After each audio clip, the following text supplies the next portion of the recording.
Hello everyone, यतिखेरको बसाइमा छौँ हामी गोलडुङ्गा बस पार्कमा। हामी आज मुर्खु भन्ज्याङतिर जाने भनेर अगाडि बढिरहेका छौँ। अगाडि बाइकमा शक्ति चन्द दाई अनि उहाँको भाइ अनि मसँग विनोद चौधरी अनि हामी चाहिँ गोलडुङ्गा बस पार्कदेखि अब लाग्यौँ मुर्खुको उकालोतिर। अगाडि बढिरहेका थियौँ। बाटोको हालत चाहिँ यस्तो रहेछ। हुन त बर्खा लागेपछि कच्ची बाटोहरू यस्तै त अनि यहाँनिर चाहिँ हामी झरेर पारितिरको भ्यू हेर्दै एकछिन टिकटक भिडियो बनाउँदै फेरि अगाडि बढ्यौँ। अस्तिको भिडियो एडिटै गर्न पाएँ, आधा एडिट गरेर छोडेको छु यार। जाँगर धेरै भयो जस्तै त हुन्छ नि होइन। ब्याकग्राउन्डमा टक्क तारकेश्वर 5 गोलडुङ्गा बस पार्क। सन्तोष मगरले बनाएको घर कहाँनिर हो? यहाँबाट देखिँदो रहेछ त। मैले बनाएको घर 5 आनामा बनाएको घर हो यो सन्तोषले। त्यो पारी हरियो गरेको छ नि, लामै लामो होस्टेल जस्तो। लामै लामो होस्टेल ए ऊ त्यहाँ हो, ऊ त्यहाँ। यस सो लोकेसन थाहा नभयो घर त। अनि अब सन्तोषले अझै पहिले उहाँ इन्डियातिर दुःख गरेर कमाएर सारा किनेछ क्या। यो सबै यो फाँटभरि किनेर छ। एकदम कहीँ टर्नेल हालेका छन्, कहीँ खेत लगाएका छन्, कृषितिर मेरो राम्रो छ नि त। कहीँ भाडामा दियाउँछ। के गर्ने, अहिले त खनमा खर्च गर्न तिमी पनि गर दाइ भन्छ भन्ने त जाँगरा दुःख खा मेरा मुख। महिना यता के हाउदा आउने नै। अनि उहाँ सल्याना जस्तो भएपछि उहाँ त्यो वरपर सर्याङ सुरुङ गर्ने हुन्थ्यो। यहाँ अब दावा घाउ आउने नै। त्यहीमा गीत पनि गाउनु पर्यो अलिअलि। त्यही त, त्यही भएर बाँझै रहोस् तपाईँको बारीबाट ल्याउँछु सन्तोष। बाँझो त राखिदिनु भएको छ नि, यहाँ तलतिर गयो सबै बाँझो।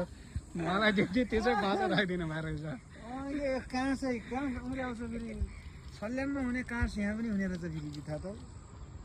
तपाईँका त्यो बिहा भैँसीलाई हरियो पर्यो त है। अहिले त यो घाँस यस्तो सम्झाएको छैन, क्या गरौँ। भैँसाले कस्तो लपक लपक खानु, साँझ गर एक काप दुध दुनाउँ, सबक खानाउँ, खिर खानाउँ, सिल्ला खानाउँ। म अब चाँडै आउँछु है, पैसालाई वामे पखाइ। अब केही दिनमा आउँछु। चौरी खर्क कमिङ सुन।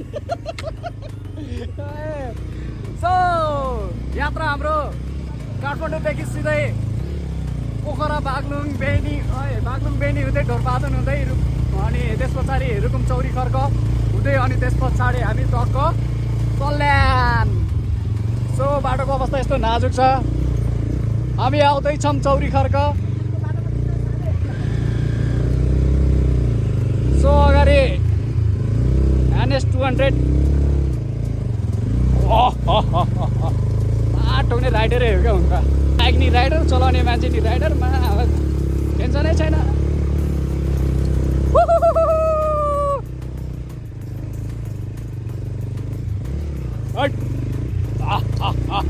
कति धेरै डनहरू यहाँको। सो भाइब चाहिँ यस्तो दामी छ है। कलिङ चौरी खर्क अनि त्यस पछाडि ढोरपाटन कलिङ चौरी खर्क ढोरपाटन। यसरी नै प्रकृतिसँग रमाउँदै अघि बढ्दै थियौँ। बाटोको हालत चाहिँ एकदम अलि नाजुकै भन्नुपर्छ है। चिप्लिने सम्भावना एकदम धेरै। अनि बर्खायाममा त्यसैमा कुहिरो हुस्सु लागेको त वाउ, चिसो चिसो भाइब त आमामामा यस्तो मजा थियो नि। कुरै नगर्नुहोस् क्या, एकचोटि बाहिर निस्किनुहोस् है यो समयमा।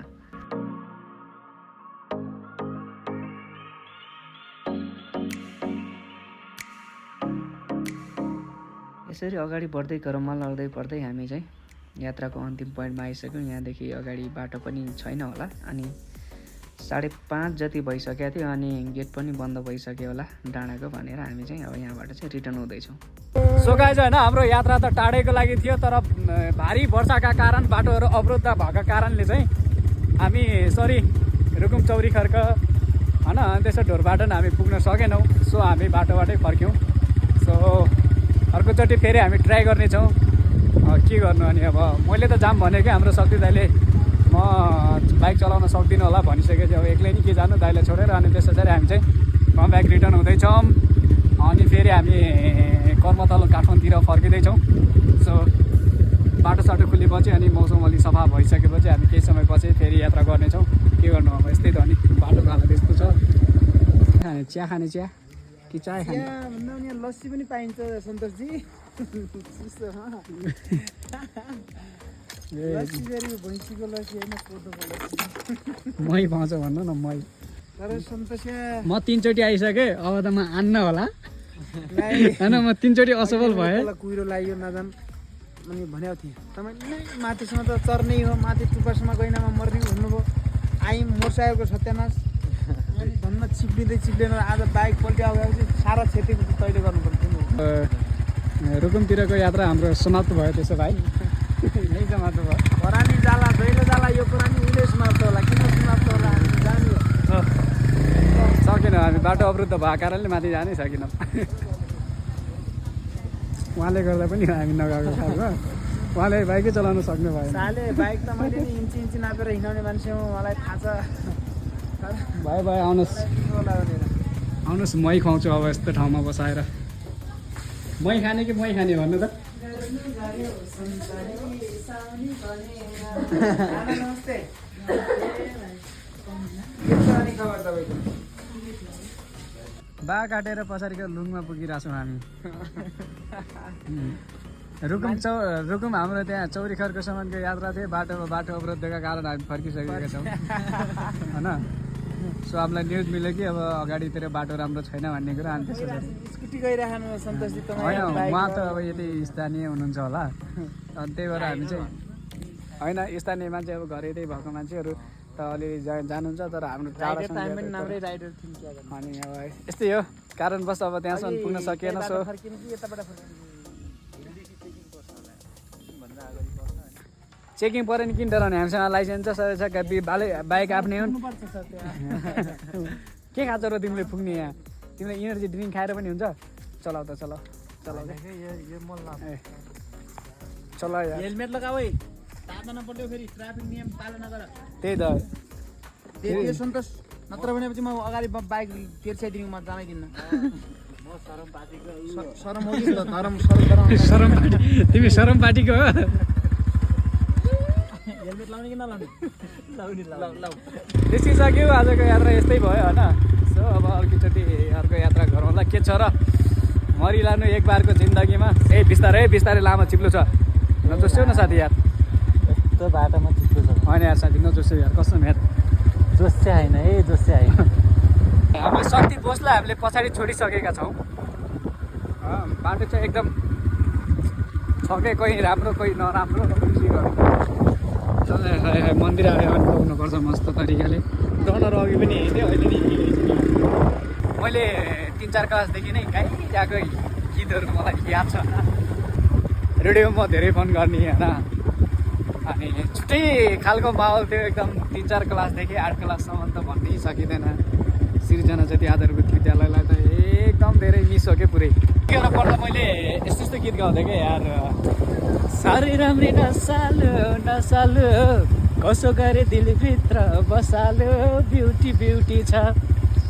ब्युटी छ मेरी माया त ब्युटी छ जता मेरी मायालु त्यही ड्युटी छ है मेरो जता मेरी मायालु त्यही ड्युटी छ एउटा यो गीत भयो अनि अर्को गीत चाहिँ गाली गर्दै मठमा दिर धाउँछौ रे मरोस् भन्दै गुनगान गाउँछौ रे अन्धो मायालाई छु विश्वासघातीलाई जिउँदैछ कि मरेर गइसक्यो भन्छौ अरे मेरै साथीलाई मठमा दिर धाउँछौ रे मरोस् भन्दै गुनगान गाउँछौ रे अन्धो मायालाई छु विश्वासघातीलाई जिउँदैछ कि मरेर गइसक्यो भन्छौ अरे मेरै साथीलाई रुडुरारसँग घुम्न जाने हो भटौली कि मायालाई गुलमिलानी हो अनि त्यसो गीतै बिर्सेको मलाई चाहिँ अलि याद छ क्या मलाई त्यो सो एकदम रमाइलो थियो क्या त्यो 3 क्लासदेखि लगभग मेरो जनज्योति आधारभूत विद्यालयको पढाइ 8 क्लाससम्म एकदम पढाइ नै राम्रो थियो अनि हरेक कुराहरूमा पनि एकदम एक्टिभिटीहरू त्यस्तै प्रकारको थियो क्या। सो अहिले चाहिँ बिस्तारै अब उमेर बढ्दै गएपछि जिम्मेवारीहरू बढ्दै गएपछि होइन अनि केही कुराहरू हराउँदै जाँदो रहेछन्, पहिलाको जस्तो चाहिँ नहुँदो रहेछ। सो त्यतिखेरको साथीहरू म सबैलाई सम्झन्छु। हामी 7-8 क्लास पढ्ने बेला 16-17 जना विद्यार्थीको जम्मा, अनि त्यतिखेरका विद्यार्थीहरू चाहिँ सबैजनाहरू एकदम फेभरेट साथीहरू हो क्या। सबै केटा साथीहरू केटी साथीहरू एकदम सबैजना नै मिल्ने नै हो क्या। सो त्यतिखेरको ग्याङहरूलाई चाहिँ मैले सम्झिरहेको छु है यो भिडियोबाट। सो कहाँबाट आजभोलि कहाँ हुनुहुन्छ, के कस्तो हुनुहुन्छ, कस्तो अवस्थामा हुनुहुन्छ होइन। धेरै जसोको त बिहे नै भइसक्यो अनि बिहे नभएकाहरू कोही छौँ हामी। अनि सो कहाँबाट हेर्दै हुनुहुन्छ, यदि यो भिडियो त्यहाँ तपाईँहरूसँग पुग्यो भने चाहिँ कहाँबाट हेर्दै हुनुहुन्छ, आजभोलि कता हुनुहुन्छ त्यो चाहिँ एकचोटि कमेन्ट गरिदिनु होला है। सो कता हुनुहुन्छ त साथीहरू एकचोटि होइन। त्यस पछाडि त अब हाम्रो लगभग 8 क्लास सकेपछि त कमै साथीहरूसँग भेट भयो। 9-10 क्लास अब हाई स्कुल भइहाल्यो अनि त्यहाँ फेरि छुट्टै भइहाल्यो। अनि त्यस पछाडि केही समयपछि त अनि कोही कता होइन, सबैको आफ्नो त्यस्तै भएर चाहिँ हामी त्यसरी नै छुट्टेका थियौँ। सो एकचोटि जता भयो नि एकचोटि म यहाँबाट भनेर कमेन्ट गरिदिनु होला है। एकदम रमाइलो भइरहेको छ होइन, सिमसिम पानी परेको छ। यो हरियाली बर्खा यात्रा गर्नु चाहिँ यो छुट्टै माहौल छ के। सो अब चौरीघरको ढोरपाटन त अब बाटो अवरोधका कारण हामी पुग्न सकेनौँ अनि त्यस पछाडि अब हामी चाहिँ काठमाडौँतिरै रमाउँछौँ होला।